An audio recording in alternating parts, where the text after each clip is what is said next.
Halo Teh People, selamat sore. Halo, selamat sore. Waalaikumsalam warahmatullahi Oke, wabarakatuh. jumpa lagi di sini di agenda kita untuk Sapiens Lightning Talk. Yap. Ini agenda rutin setiap 2 minggu sekali di mana kita akan bincang-bincang terkait dengan teknologi. Nah, mungkin kita perkenalan dulu nih ya. Siap. Supaya lebih enak. Perkenalkan, saya Wira di sini sebagai account manager di Sapiens Teknologi Indonesia, dan di sebelah saya Dengan Om Wawan. Om ya. Om aja, udah tua soalnya. Oke. Jadi Jiwa muda.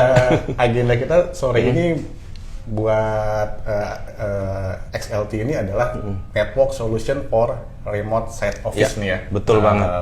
Betul banget. Bro Wawan. Ya, Siap. Biar lebih mudah. Boleh, biar lebih mudah. Oke. Nah, sebenarnya kita mau tahu dulu nih. Definisi dari remote site office itu apa sih nih? Oke. Sebetulnya ini pertanyaan menarik ya, karena kalau kita tanya ke beberapa orang ataupun misalnya kita melihat dari definisi di buku misalnya atau segala macam di majalah itu sama berbeda-beda. Tapi pada intinya kalau secara garis besar remote site itu adalah sesuatu yang sifatnya jauh di luar head office itu sendiri. Itu pertama yang sifatnya kepastian lah ya, biasa seperti itu. Tapi kalau kita melihat kepada jenis-jenis dari remote site itu sendiri, nah saya coba menyimpulkan beberapa jenisnya ya. Yang pertama adalah paling gampang adalah branch office gitu kan. Nah, branch office itu biasanya ada di kota-kota besar ya atau kota-kota kecil, masih terjangkau secara inilah ya, penduduknya ada ramai di situ gitu, bukan di suatu hutan ataupun mana lagi, tapi kota biasa seperti itu. Itu branch office. Yang kedua adalah remote office yang inland ya. Itu biasanya ada dua jenis tuh. Yang pertama adalah inland yang benar-benar jauh dari kota dan sama sekali nggak ada koneksi misalnya seperti itu ya, jauh banget. Yang kedua masih dia di inland tapi masih ada kemungkinan koneksi dengan misalnya memasang tower lah seperti itu. Nah, yang keempat adalah offshore misalnya. Offshore itu sendiri sebetulnya kita bagi dua ya. Offshore yang sifatnya menetap, biasanya tuh kayak rig, oil and gas ya di tengah laut ya misalnya. Atau juga yang sifatnya itu adalah offshore yang sifatnya bergerak kayak macam kapal yang membawa peti-peti kemas ya. Itu kan sebutnya juga kita bilang itu adalah remote site yang bergerak. Banyak jenis-jenis lain, cuman secara garis besar tantangan terbesar itu adalah di kategori seperti yang tadi saya mention lah, seperti itu bro. Nah, mungkin seperti itulah kira-kira ya definisi yang bisa kita jelaskan. Oke, siap. Kalau gitu balik lagi ke topik nih. Berarti kan network solusi network untuk beberapa area yang tadi Bro Wawan sebutkan ya. Mungkin gue mau coba mappingkan dengan kebutuhan dari beberapa klien nih. Boleh. Dari yang paling gampang dulu deh. Yang remote ini kan masih di area perkotaan ya. Siap. Berarti secara infrastruktur network connectivity itu masih terjangkau gitu kan ya. Misalkan ada klien gitu kan yang di industrinya itu kayak di insurance, banking, finance itu kan dia kantor pusatnya ada di Jakarta, misalkan cabangnya ada banyak nih. Nah, itu solusi yang efisien, yang reliable buat mereka itu contohnya apa nih? Nah, ini kasusnya banyak ya. Karena kategori branch office itu sendiri bahkan ada sampai ke pedesaan ya. Nah, kalau misalnya ada salah satu bank nasional lah boleh dibilang seperti itu, bahkan membuka cabang di pedesaan gitu ya. Ada yang sampai di kota besar juga gitu ya. Jadi tentu solusinya bervariasi, tapi enaknya gitu ya kalau kita ngomongin branch office itu rata-rata sudah terjangkau network gitu kan. Nah, network apa aja yang bisa terjangkau sangat banyak variasinya karena emang sudah boleh dibilang kota berpenduduk atau desa berpenduduk ya. Misalnya contoh kecil adalah sudah terjangkaunya 4G misalnya. Nah, bagaimanapun 4G itu bisa digunakan untuk konektivitas either itu ke internet atau ke head office gitu kan ya. Ada lagi misalnya menggunakan broadband. Ya, broadbandnya bisa berupa fiber optik ataupun bisa berupa misalnya yang sifatnya koaksial ya. Kalau zaman dulu tuh ada yang koaksial ya. Atau ada juga yang sifatnya mungkin pakai radio kecil-kecilan tuh, yang nembak dari misalnya dari satu kecamatan ke desa gitu. Itu jadi sifatnya malah lebih sangat bervariasi sampai event yang sifatnya kayak satelit yang sifatnya sekarang lagi ramai itu emerging teknologi di satelit low geo itu bisa digunakan. Jadi sangat bervariasi. Bahkan yang kalau kita bilang termahal kayak Metro One pun sudah beberapa tempat tersedia. Jadi biasanya dari sisi solusinya sangat bervariasi tergantung kepada kebutuhan. Paling yang harus mungkin agak sedikit garis bawahnya adalah terkait security-nya sih ya. Kalau misalnya ada tadi mention soal masalah 4G, aman nggak gitu ya? Nah, sekarang itu untuk konektivitas lewat 4G pun yang sifatnya public, yes itu bisa kita amankan juga gitu. Jadi sebetulnya mengikuti kepada nanti dari sisi batasan budget dari sisi lain dan titik level keamanan yang mau diterima dan juga kecepatannya tentu yang mau diambil ya. Jadi sangat bervariasi sih. Oke. Berarti harusnya kalau brand office banyak pilihan dan juga banyak pilihan. Lebih betul. Mudah digunakan. Betul. Nah, sekarang kita next nih ke remote area yang mungkin lebih susah nih ya. Lebih susah nih, baik dari sisi infrastrukturnya yang masih terbatas atau mungkin belum ada sama sekali gitu betul, kan. Betul. Nah, tadi kan ada di area pedalaman gitu. Nah, misalkan ada klien di industri misalkan di mining atau di plantation gitu. Itu kan mereka di pedalamannya. Mungkin di beberapa area sudah ada nih infrastrukturnya gitu. Nah, tapi yang benar-benar sangat terisolasi gitu kan dan infrastrukturnya belum ada. Kalau misalkan kebutuhannya hanya sebatas basic komunikasi seperti email, Teams, chat, kemudian juga mengakses sistemnya mereka yang ada di pusat gitu kan, misalkan core system ERP, HRMS dan lain-lain. Itu teknologinya apa tuh kira-kira? Oke, ini berarti lokasinya benar-benar terpencil dan tidak ada sama sekali semacam event radio kayak tower gitu terjangkau ya. Even 4G pun nggak ada ya gitu. Oke, berarti itu jenis yang pertama lah kita bilang seperti itu ya. Nah, kalau zaman dulu gitu ya, untuk mengkoneksikan lokasi yang seperti itu, orang biasa menggunakan satelit yang sifatnya itu disknya gede-gede tuh. Kalau pernah lihat ya, disk gede-gede, dia nembak ke satelit yang sifat, kalau kita bilang ada satelit yang lokasi satelit itu tinggi banget, sekitar 35.000 itu ya kilometer gitu, sangat tinggi banget. Dan satelit jenis ini adalah jangkauannya luas banget ya. Orang sering bilangnya adalah high level satelit atau SCPC misalnya kayak gitu ya. Nah, cuman kelemahan satelit ini adalah pertama mahal, kedua latensinya tinggi gitu. Dan itu kita sudah juga mengimplementasikan beberapa solusi itu di beberapa klien juga kayak gitu ya. Nah, tapi dengan perkembangan teknologi yang kita bilang adalah sekarang istilah emerging teknologi yang lumayan dahsyat. Mungkin teman-teman juga udah sering lihat sekarang di YouTube, di koran-koran ya. Sekarang muncul yang namanya satelit sifatnya low geo gitu ya. Itu adalah satelit yang tingginya, yang tadi kan 35.000 tuh. Sekarang cuma 500 km. Jauh ya. Jauh banget gitu loh. Nah, perbedaannya apa sih gitu ya? Nah, perbedaannya adalah satelit yang sifatnya low geo itu pertama murah, tapi punya kelemahan dia jangkauannya pendek gitu, radiusnya ya. Lalu solusinya apa? Nah, sama yang si punya provider satelit ini, ya udah saya banyakin aja gitu. Nah, ini tanpa menyebut merek ya, misalnya ya saat ini ya. Adalah salah satu yang terakhir gitu dari luar lah dan sudah mulai beradaptasi di Indonesia. Itu mereka punya total satelit kurang lebih 9.000. Dan mereka punya plan nanti itu sampai 35.000 satelit loh. Bayangin tuh, satelit 35.000 di atas terbang ngelilingin dunia. Jadi boleh dibilang bahwa solusi bahwa jangkauannya itu radiusnya pendek hanya teratasi. Nah, apa kelebihannya? Dia low latency. Kecil banget, pendek gitu. Jadi boleh dibilang sekitar 25 sampai 50 milisecond. Nah, itu sih masih bisa terima. Nah, jadi untuk solusi yang sekarang ini ya, kalau ngomong ke yang solusi yang tadi, apa sih solusinya? Mungkin dari kita akan mengarahkan ke situ. Walaupun ya beberapa area itu harus dites dulu, tapi more likely itu udah secara teknologi udah terjangkau lah dari sisi coverage ya sekarang. Itu enaknya hidup di zaman sekarang. Kalau saya zaman dulu ya 10 tahun lalu belum ada sih Mas, belum ada sih bro.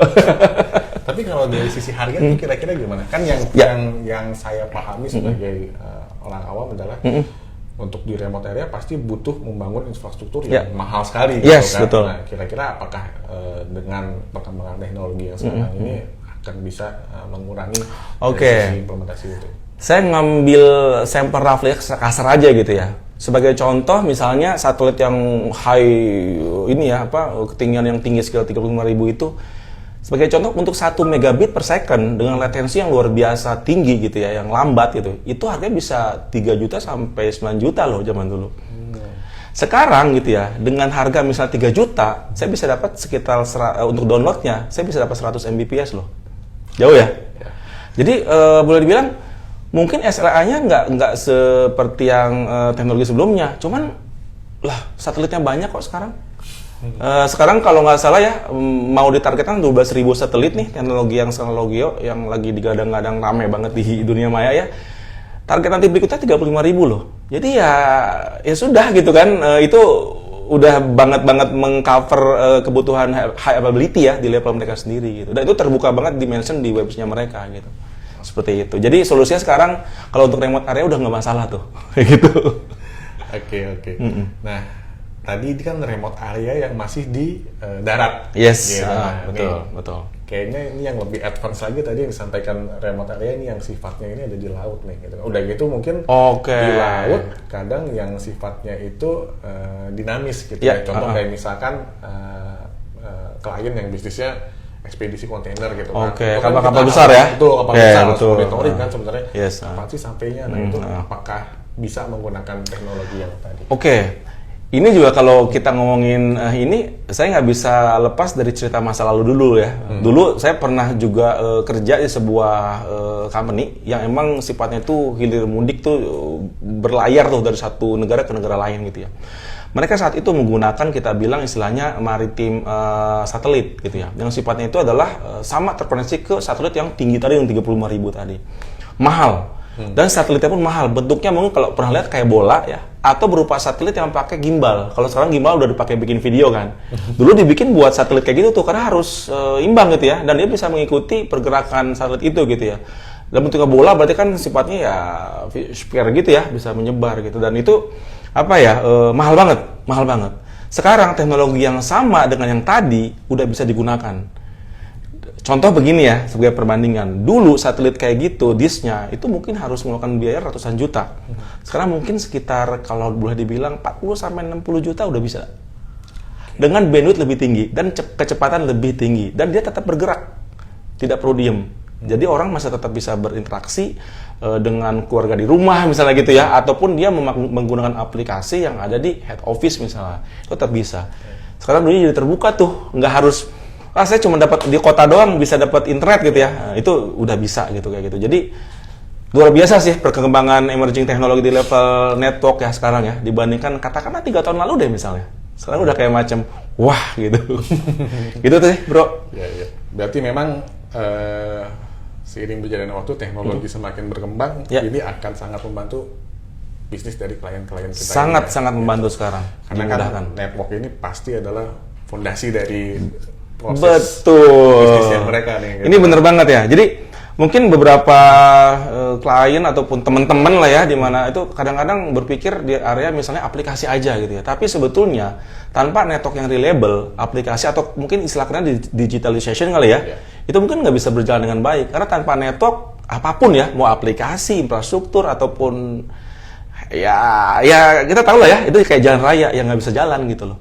Jadi digitalisasi harus bisa berjalan dengan network yang lebih reliable ya, untuk digunakan sebagai day-to-day operation gitu sih. Menarik nih.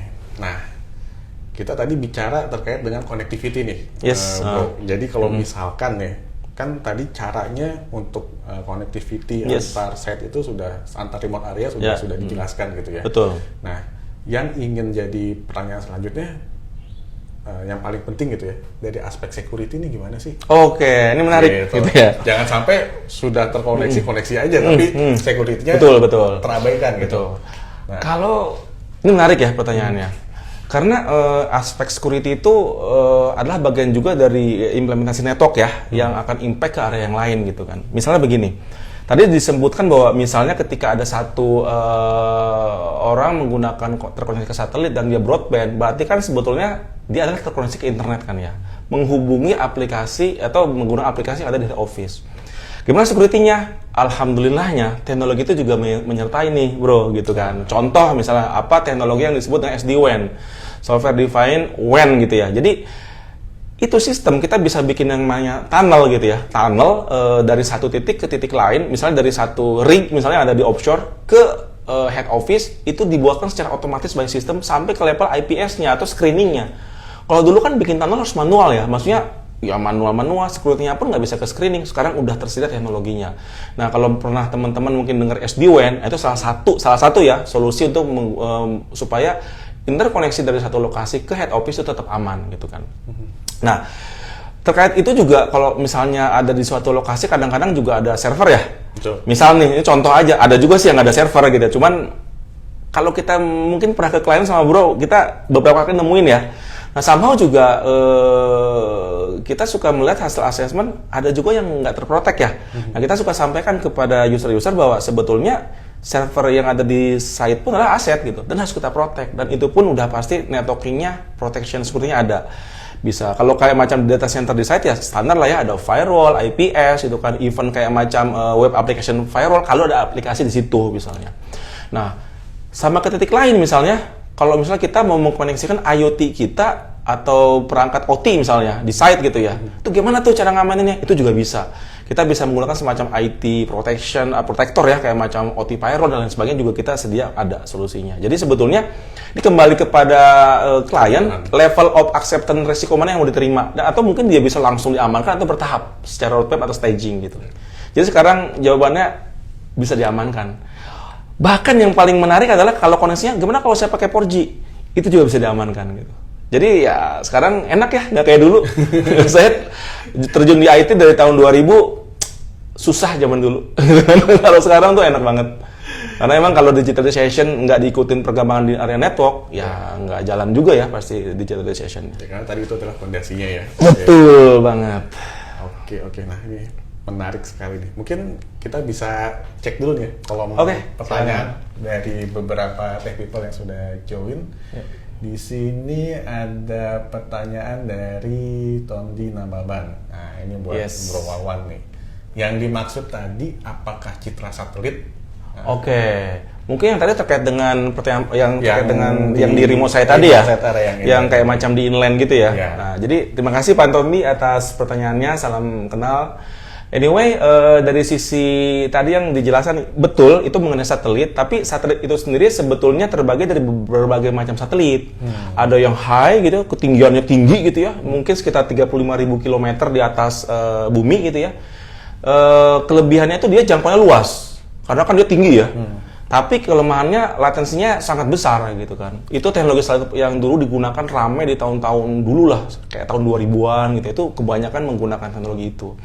Kemudian muncul lagi teknologi yang sifatnya satelit medium, mungkin sekitar ada di 5.000 gitu ya, ada 10.000, itu lebih rendah lagi dan dia jangkauannya lebih pendek ya karena makin mendekati bumi.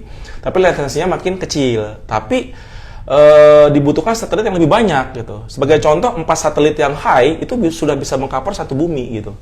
Ya itu cuma 4 aja udah bisa mengcover ya karena 35.000 km.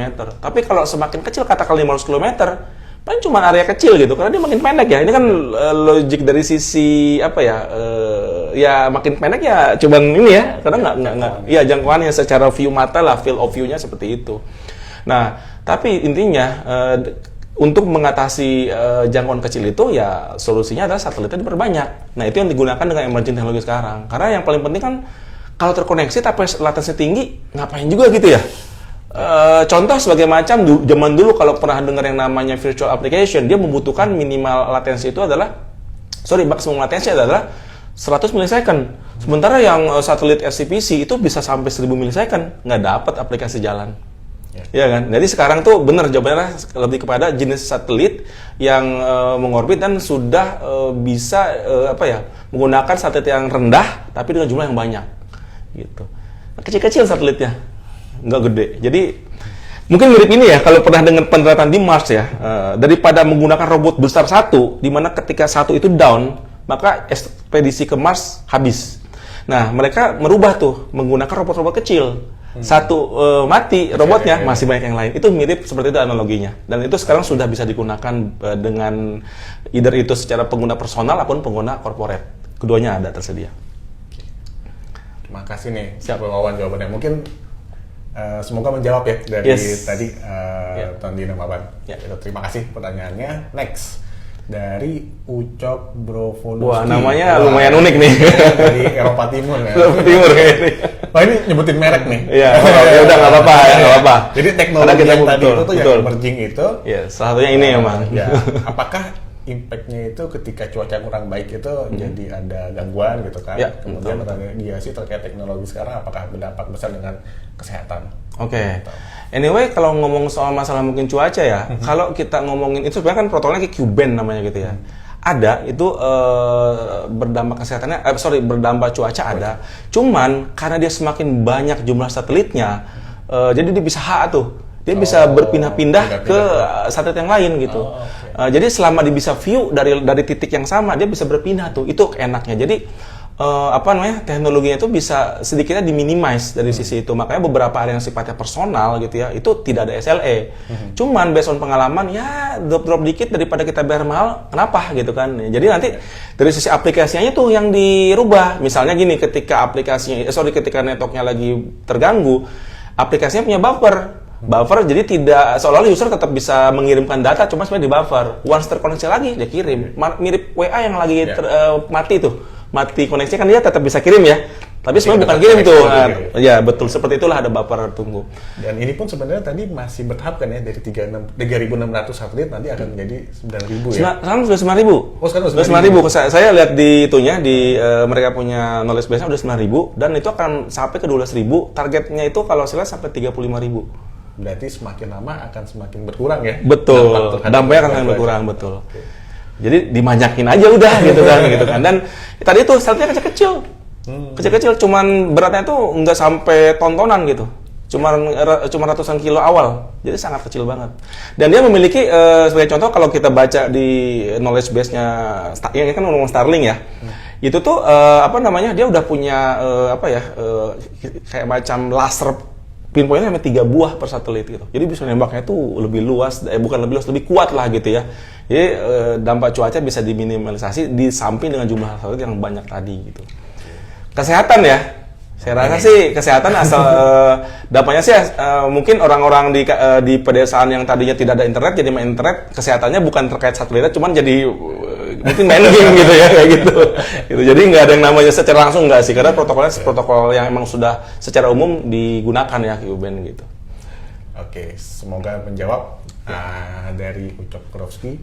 Terima kasih. Kemudian next dari Nursidin 96 nih. Nah ini sama nih, berperek juga nih. Cuman di quote, dengan kehadiran layanan satelit ini, opportunity apa yang bisa dapat diberikan khususnya pada industri bidang logistik yang mana operasionalnya bergantung pada akses internet di semua cabang. Ini menarik ya.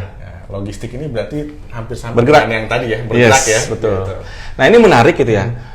Dulu ya, kalau disebut dengan istilah satelit yang, ya kita bilang Q-band lah ya, istilah Q-band, kemudian juga ada K-band ataupun E-band, itu istilah-istilah yang memang protokol yang dipakai oleh ya kita sebutkan S inilah ya, satelit S ini. Nah, kalau kita browsing ke websitenya, itu menariknya teknologi mereka tidak hanya pada titik yang diam. Kayak macam satelitnya penerimanya ditaruh di atap rumah gitu, atau di halaman rumah. Kayak kita mungkin kayak satelit TV zaman dulu ya. Menariknya mereka bisa menyediakan solusi di berbagai macam jenis yang sampai ke yang bergerak. Sebagai contoh begini, kita bisa pasang itu di perangkat bergerak kayak mobil. Orang yang suka misalnya yang keliling dunia pakai karavan misalnya, itu bisa dipasang dan tetap bisa terkoneksi. Tapi jenis hanya yang berbeda jenis disknya aja yang emang berbeda ya, agak sedikit lebih mahal dikit tapi nggak sampai mahal-mahal banget gitu loh.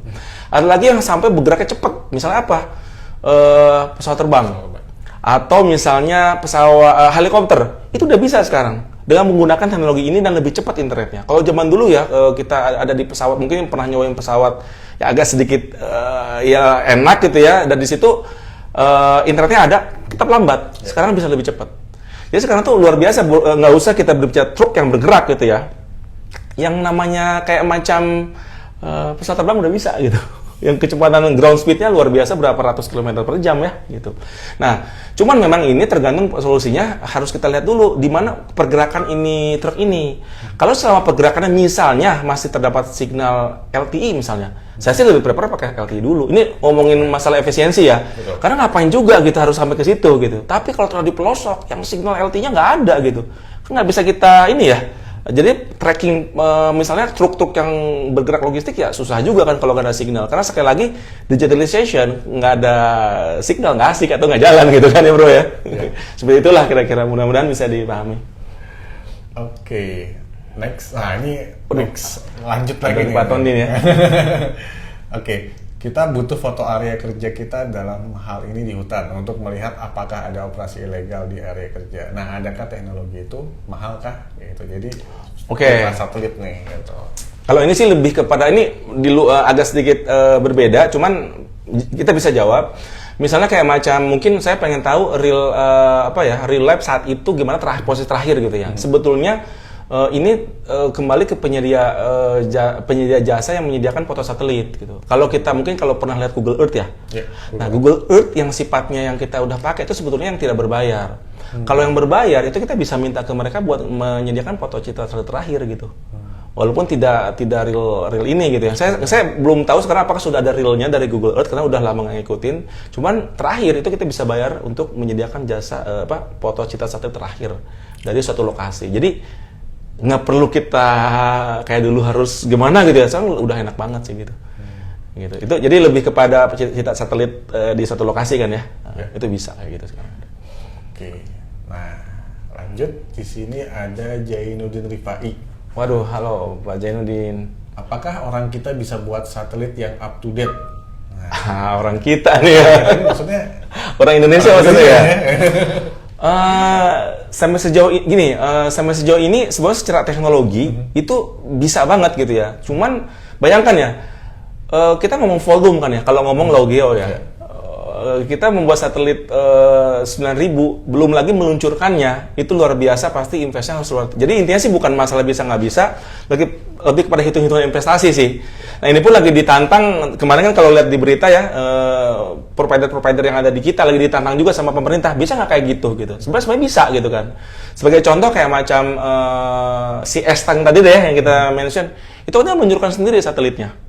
Sendiri dengan punya roket sendiri dan dia bisa ulang-alik sendiri gitu, bahkan mengalahkan peluncuran satelit yang gede-gede yang di high geo gitu ya. Dia bisa tuh. Jadi sebenarnya kita bisa gitu. Cuman masalahnya kembali kepada hitung-hitung investasi sih. Karena sekali lagi kalau kita mau nyebarin low geo, kita nggak bisa main-main dengan jumlah 10 satelit, 20 satelit nggak bisa. Harus ribuan gitu loh untuk bisa meng-cover seluruh dunia gitu. Karena bumi berputar ya. Gitu sih. Atau sama aja dengan yang sekarang kan berarti. Iya betul. Betul. Jawabannya harusnya bisa ya. Teknologi bisa, Pak. Karena itu sebenarnya bisa dipelajari gitu. Cuman investasinya kan harus dihitung ya. Ya.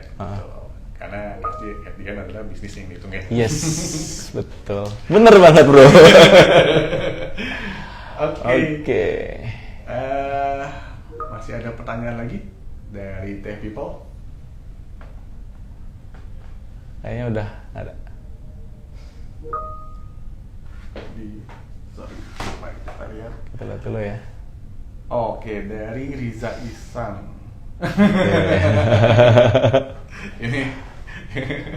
ini jawabannya ditungguin kok gitu.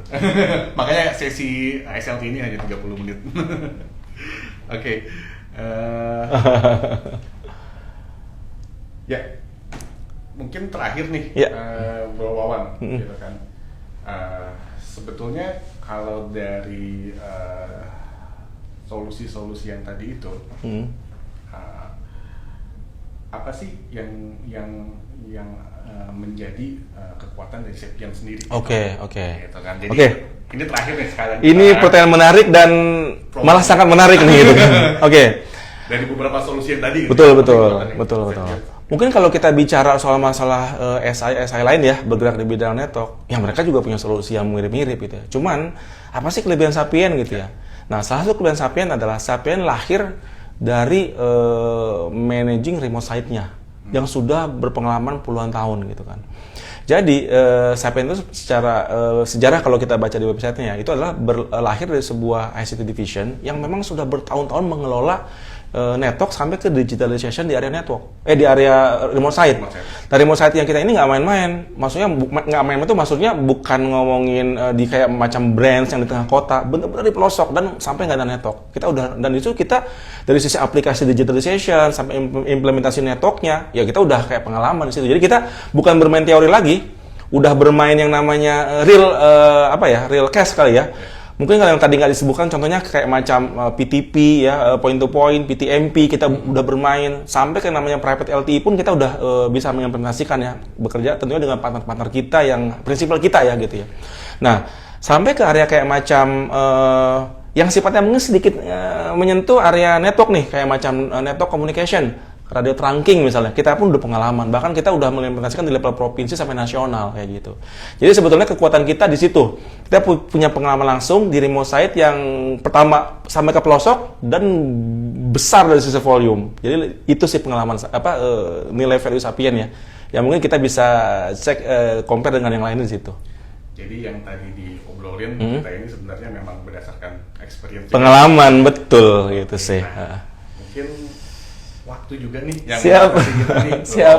Udah siap. 30 menit nggak kerasa kita. Yes. Nggak kerasa ya 30 menit ya. Gitu. Jadi yang tadi kalau kita bahas lagi sebenarnya strength-nya Sapiens itu adalah di area remote gitu ya. Jadi kalau ada Tech People di sini yang dari industri yang punya banyak remote gitu kan. Jangan lupa kontak ke Sapiens. Betul. Kontak Mas Wira. Bro Wira. Oke.